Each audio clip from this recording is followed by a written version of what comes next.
Es un placer saludarlos, amables oyentes, en este su programa Diálogo Bíblico. Estamos en el momento de hacer un resumen de la conversación que hemos tenido durante esta semana. Con ustedes, Pastor Horacio Rodríguez, les habla Raúl Medina. Les saludo cariñosamente con un fuerte abrazo, deseando que el Señor le bendiga junto a sus seres amados después de una semana de ardua labor.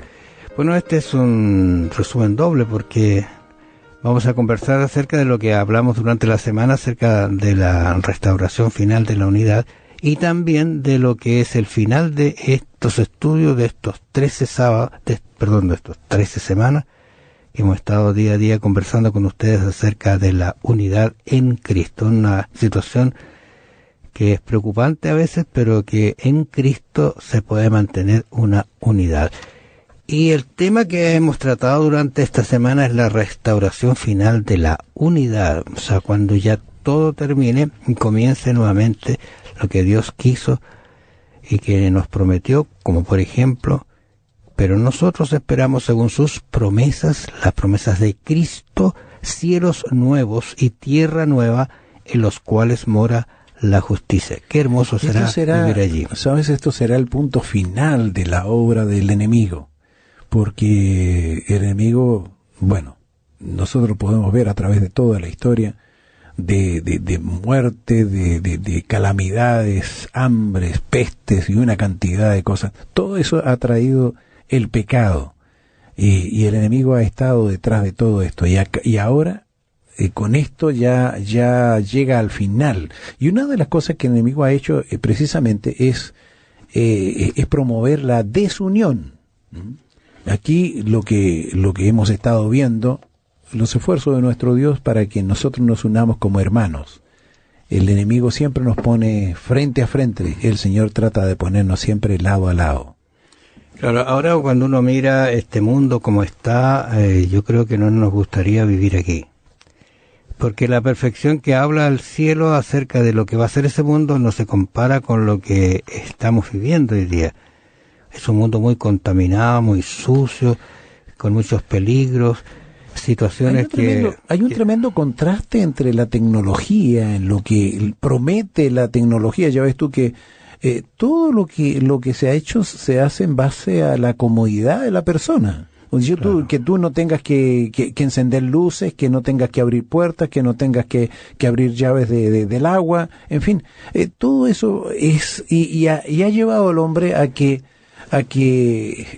por el hecho de no hacer ejercicio, la obesidad es uno de los problemas graves que se tiene que enfrentar. Entonces, eso es una de las cosas, pero aquí nosotros hemos estado viendo que la certeza del regreso de Cristo es precisamente lo que nos hace pensar en una vida mejor y en la solución, porque es la única solución. Claro, y fíjate que Isaías 65 nos advierte o nos da una vislumbre que Dios en realidad va a usar el elemento tierra que tiene aquí, pero dice, porque aquí que yo crearé nuevos cielos y nueva tierra, y de lo primero no habrá memoria, ni más vendrá al pensamiento.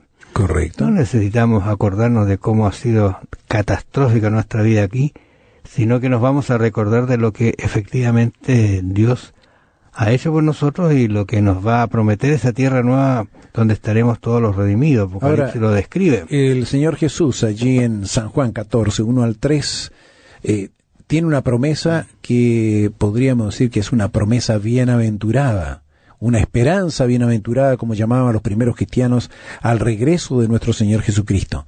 Ahí dice, no se turbe vuestro corazón, creéis en Dios, creed también en mí. En la casa de mi Padre muchas moradas hay, si así no fuera yo lo hubiera dicho. Voy pues a preparar lugar para vosotros, y si me fuere a preparar el lugar, vendré otra vez y os tomaré a mí mismo, os tomaré conmigo, para que donde yo estoy vosotros también estéis. Entonces, esa es una promesa que el Señor nos dejó. Nosotros vemos que las promesas del Antiguo Testamento se cumplieron en la primera venida de nuestro Señor Jesús. Y eso es garantía de que la promesa del segundo advenimiento de nuestro Señor Jesús también se cumplirán, porque todas las promesas que el Señor hizo se han cumplido. Las profecías están cumplidas y son muy pocas las que faltan por cumplirse. Ahora, en relación a lo que tú acabas de comentar allí, yo estoy pensando que efectivamente esa promesa que se les dio a los discípulos Si uno analiza el contexto, ellos estaban un poquito desesperados porque Cristo les comenzó a hablar de que su ministerio iba a terminar, que tenía que entrar en un proceso de final de la salvación, y ese proceso final era la cruz y la muerte en la cruz. Pero también él habló de su resurrección, pero ellos tomaron esto muy terrible. Entonces Cristo les va a dar esa promesa maravillosa: no se turben. Pero para nosotros es lo mismo. Hoy día también a lo mejor estamos turbados, estamos angustiados, tenemos dificultades. No te turbes, porque yo, ¿no es cierto?, voy, pero voy a volver voy para preparar el lugar, ¿no es cierto? Y si me fuere, y fíjate cómo dice, si me fuere, o sea, tiene que irse para que eso se cumpla. Incluso Jesús dijo en algún momento, es necesario que yo vaya para que descienda el Espíritu Santo. O sea, no nos dejó huérfanos, no nos dejó solos, nos dejó el Espíritu Santo. Pero la tierra de los redimidos es una tierra extraordinaria. Incluso Juan la describe diciendo que es un cielo nuevo y una tierra nueva, que todo el resto pasó. ¿Por qué? Porque no quiere que quede ningún recuerdo de lo pasado, que sino que incluso algunas personas dicen, ¿por qué dirá que y el mar ya no existía más? A algunos no les gusta porque les gusta el mar, las puestas de sol, sí, pero si uno lo analiza con calma, el mar es un elemento de separación, un elemento de peligro, pero un mar en calma, un mar que tú lo puedes navegar tranquilamente, extraordinariamente hermoso. Yo creo que es bueno que esperemos llegar allá para ver qué es lo que es, ¿no es cierto? Exactamente. Fíjate que lo que dice Hebreos capítulo 9, versos 26 y 28. Dice, se presentó una vez para siempre por el sacrificio de sí mismo para quitar de en medio el pecado. Así también Cristo fue ofrecido una sola vez para llevar los pecados de muchos, y aparecerá por segunda vez, sin relación con el pecado, para salvar a los que le esperan. Bueno, creo que nosotros debemos estar, cada uno de nosotros debe estar entre aquellos que esperan al Señor, esa bienaventurada esperanza que tenemos de la venida de nuestro Señor Jesucristo, que sea en nuestra vida una realidad. La tierra nueva en realidad es para los redimidos, aquellos que tuvieron fe, que hemos confiado en Él, que hemos puesto toda nuestra existencia en sus manos. Y si un día nos toca descansar, bueno, la promesa está que vamos a resucitar y tendremos una tierra nueva donde disfrutar la eternidad con Cristo especialmente y con nuestros amados. Yo no sé, aún no me imagino, pero tener la posibilidad de desarrollar todas esas cosas que aquí no pudimos hacer. Bueno, si hay una promesa de restauración, quiere decir que es algo que se echó a perder. Y vemos nosotros que el pecado echó a perder todo. Recordemos lo que sucede en la creación, Génesis 1 y 2, como el Señor vio que todo era bueno, y no solamente bueno, sino que bueno en gran manera. Desgraciadamente, el pecado de Adán y Eva echaron todo a perder, y eso es lo que ha traído consecuencias hasta nuestros días. Por eso que hay una promesa de restauración. El Señor va a venir a restaurar todo. Isaías justamente lo relata de esa manera, diciendo de que saldrá una vara del trono o del tronco de Isaí, y un vástago retoñará de sus raíces. O sea, esa promesa comenzó a cumplirse desde muy temprano, desde el mismo Adán en adelante, ¿no es cierto? Cuando uno mira la genealogía que aparecen allí en Mateo especialmente, que hacen hincapié en el reino, uno va viendo cómo aparece la genealogía, y en esa genealogía aparecen muchas personas que nosotros quizás no nos hubiese gustado que estuvieran, pero ahí aparecen, y aparece al final que de allí, de esa genealogía que Cristo lo dijo, aparece Jesús naciendo. O sea, Él con eso confirma, la Biblia confirma que efectivamente Él es la vara del tronco de Isaí, el vástago es el que era prometido. Una promesa de restauración realmente de sus hijos, con el que va a restaurar todas las cosas. Eso es lo interesante que aparece en esta restauración final de la unidad. Bueno, dice allí en Apocalipsis, un texto que podemos citar es Apocalipsis 21, de uno en adelante.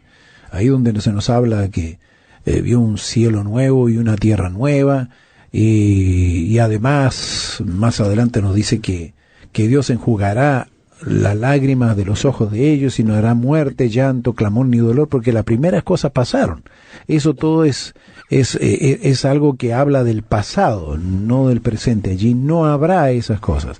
Nosotros en este mundo conocemos, o tenemos, mejor dicho, momentos de alegría, pero ser felices, no podemos hablar de una felicidad constante, porque nadie tiene una felicidad constante. En un momento podemos estar riendo y en otro momento podemos estar llorando.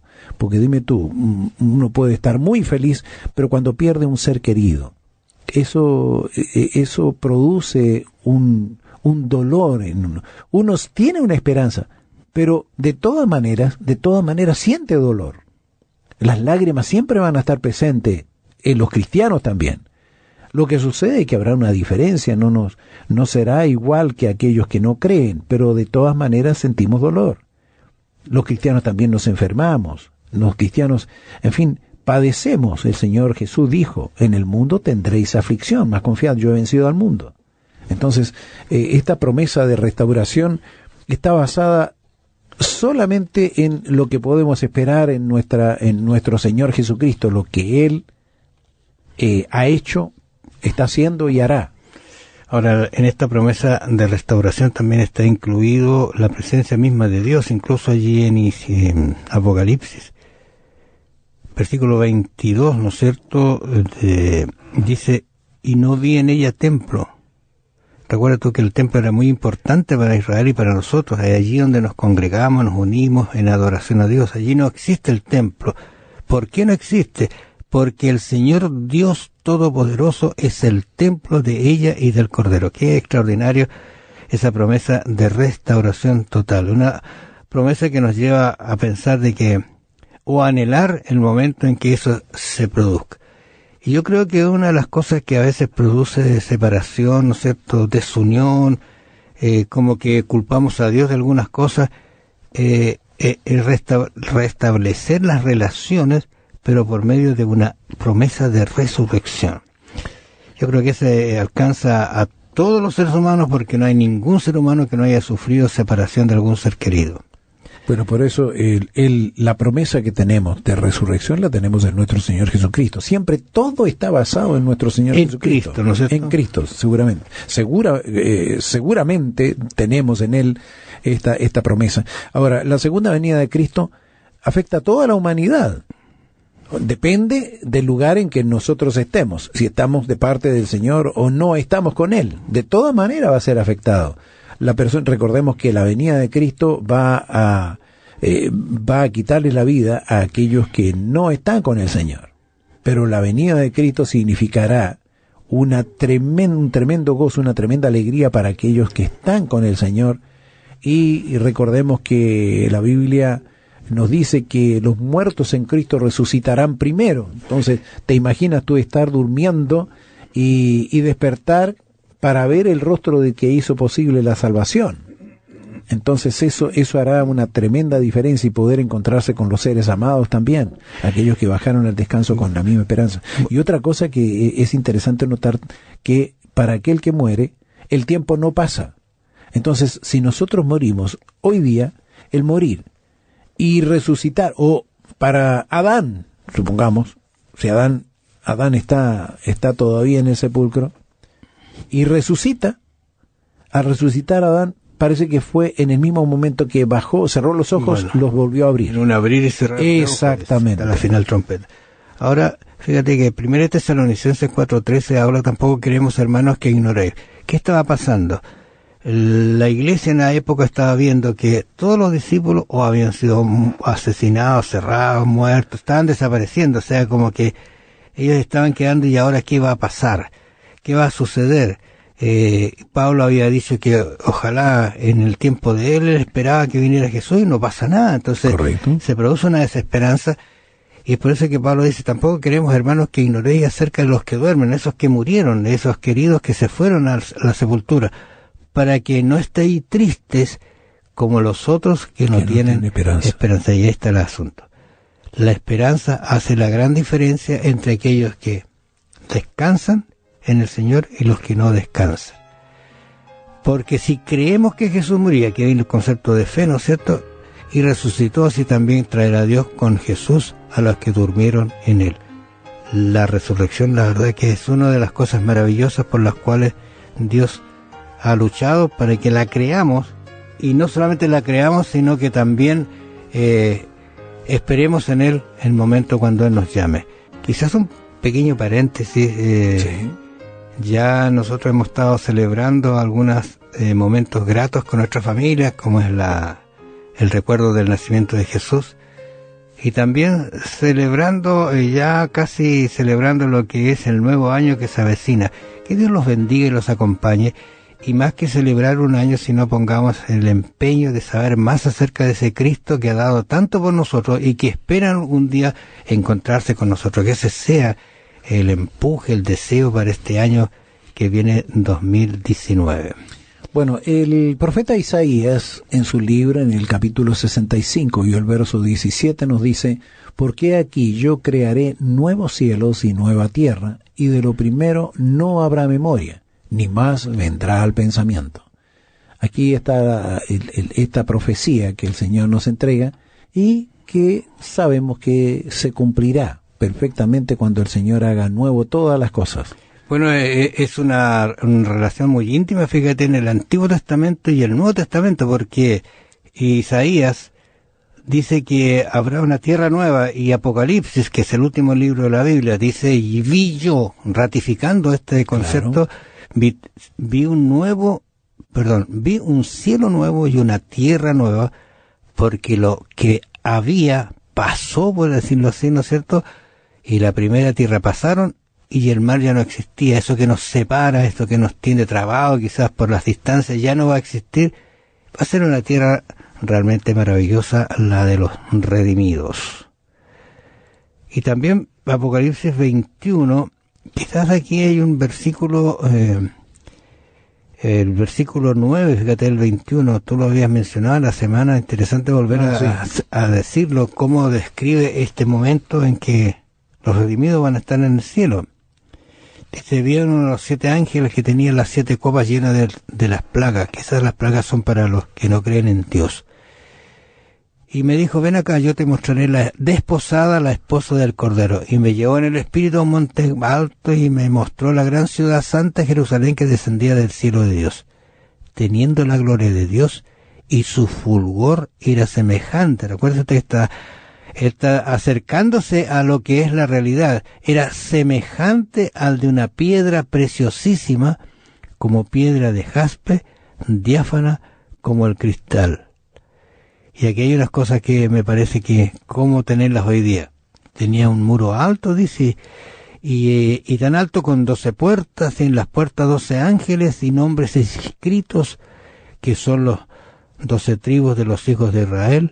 Y empieza a hacer una descripción de la ciudad que, si uno trata de sacar cuenta, es una ciudad bastante grande, y una ciudad que abarca mucho espacio. Incluso dice: y midió su muro 144 codos de medida de hombre, la cual es de ángel, es de ángel.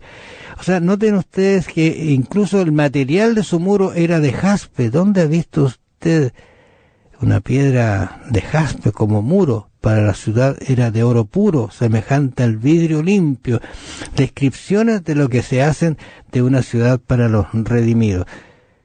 ¿Y sabe usted que eso está preparado para usted y para mí? ¿Sabe usted que muy pronto se va a producir el evento más glorioso de la segunda venida de Cristo, y con ello vamos a empezar a gozar la eternidad con el Señor? Qué lindo será eso, y yo creo que deberíamos ansiar y no desesperarnos por las cosas que nos están rodeando, sino mayormente por la esperanza que Dios nos ha dado, que se lo dio a los discípulos y que también está dada para nosotros. Ni siquiera podemos imaginar cómo era el Edén, cómo era el huerto de Edén donde Adán y Eva estaban. Aunque forcemos mucho nuestra imaginación, creo que no llegaremos nunca ni cerca de lo que fue, de la hermosura que tenía. Ahora, pensar en eso, en que el Señor quiere llevarnos nuevamente a gozar de esas cosas que el Señor hizo para nuestra felicidad, porque para eso lo hizo, para que fuésemos felices, porque Él quería compartir con nosotros esa creación, las maravillas. Si nosotros observamos maravillas, por ejemplo, nos maravillamos con una puesta de sol, nos maravillamos cuando escuchamos el canto de las aves, cuando vemos aves tan hermosas, cuando vemos animalitos, nos maravillamos con esas cosas. ¿Te imaginas tú lo que será eso en otro ambiente totalmente diferente al que estamos nosotros? Un ambiente ideal, donde el aire será ideal, donde todo será... Entonces, la verdad es que todo esto es lo que el Señor nos dice, hacia allá vamos. ¿Por qué? Porque el Señor va a restaurar todas las cosas. Y no va a existir tampoco las disensiones, las separaciones, las peleas. Ninguna de esas cosas va a existir. Poder gozar del amor en todo su esplendor, podríamos decir, amarnos los unos a los otros, y lo único que interesa es ver a la otra persona feliz, y a lo mejor, y ahí yo creo que una de las cosas que nos hará feliz es ver feliz a los demás. Ahora, Isaías 35, yo le invito para que usted lea el capítulo completo, pero yo voy a leer solamente el versículo 10, dice: y los redimidos de Jehová volverán, y vendrá nación con alegría, y gozo perpetuo será sobre sus cabezas, y tendrán gozo y alegría, y huirán la tristeza y el gemido. Era lo que ellos estaban sufriendo, y esta era una promesa que de alguna manera se cumplía para ellos, ¿no es cierto?, pero también para nosotros. Eso es lo que va a haber allí en la tierra nueva. Y otro concepto que aparece en Isaías 65 dice que no van a edificar casa para que otro more, van a plantar viña y comerán el fruto de ella. O sea, será algo que Dios ha preparado exclusivamente para quienes le sirven, le buscan y le adoran. Yo creo que deberíamos pensar con tranquilidad, leerse el capítulo 65 completo, Isaías 35, luego asociarlo con Apocalipsis 21, cómo se describe la ciudad santa, y comenzar a pensar y por fe ya a disfrutar esas mansiones que Dios ha preparado. Va a ser extraordinario encontrarse con aquellos que quizás perdimos, pero va a ser extraordinario encontrarse con Cristo, que fue el que nos dio la salvación. Y Él dice: por tanto, no desmayemos. Antes, aunque nuestro hombre exterior se va desgastando, el interior, no obstante, se renueva día a día. Porque esto que tenemos ahora como tribulación será momentáneo, pero pronto estaremos gozando la eternidad. Los invitamos para que usted siga estudiando la palabra de Dios, siga concentrando en estas cosas lindas, especialmente en el otro año cuando estudiaremos el libro de Apocalipsis. Muchas bendiciones, que el Señor los acompañe. La Biblia habla con certeza del momento en que esta tierra será recreada y los estragos del pecado serán borrados para siempre. Por fin la humanidad será restaurada a su propósito original y todos vivirán en armonía. Nuestra unidad espiritual actual en Cristo, aunque ahora no la alcancemos plenamente, en aquel entonces será una realidad vívida y eterna. Un fuerte y cariñoso abrazo para usted, nuestro mejor deseo de bendiciones durante el año 2019 que se inicia para usted y su familia, y será hasta una próxima oportunidad, si Dios así lo permite.